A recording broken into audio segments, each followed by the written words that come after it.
Hello. Today I want to continue talking about the Last Supper, which is so important as a source of the Catholic Mass, the Catholic Eucharist, as we all know. I want to talk about some of the theological meanings of the Last Supper. What did it mean to the early Christian community? It was first and considered a communal meal.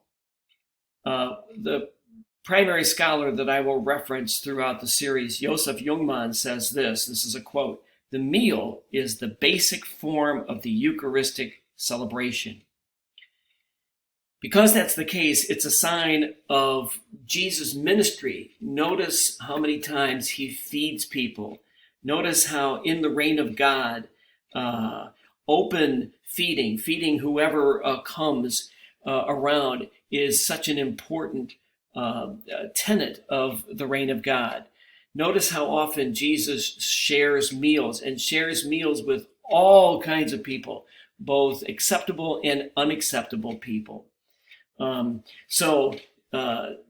was tied to the Last Supper. Even though the Last Supper was probably not a Passover meal, it came to be understood, theologically speaking, in terms of the Passover. In other words, it came to be understood as Jesus' symbolic sacrifice of himself, of his own body and blood. Okay, so the Last Supper came to be seen as an anticipation of the sacrifice of Jesus' body and blood, just as he says, "Do this in memory of me. Take and eat. This is my body. This is my blood." It was also seen as a foreshadowing, a prefigurement, an eschatological meal.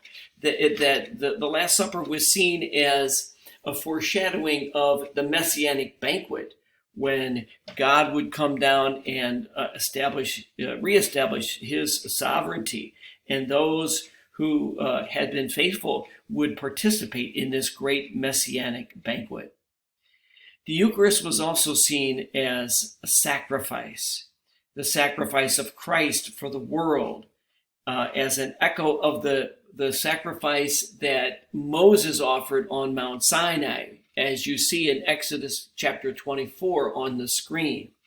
Also an echo of Malachi chapter 1, verse 11, which says, "My name will be great among the nations, from where the sun rises to where it sets.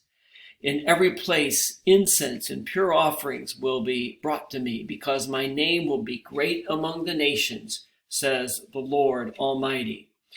Early Christians looked back at that verse and saw the sacrifice of Christ and the sacrifice of the Last Supper in terms of Malachi chapter 1. So there are, and finally, one more theological meaning. It was seen as a thanksgiving, which is literally what a Eucharist, a Eucharistia, is. A giving thanks for Jesus' gift of his body and blood on the cross, his gift of his body and blood sacramentally in the Mass. I know I've gone a little bit long. Thank you for being patient with me. Thank you for watching. Once again, have a great day.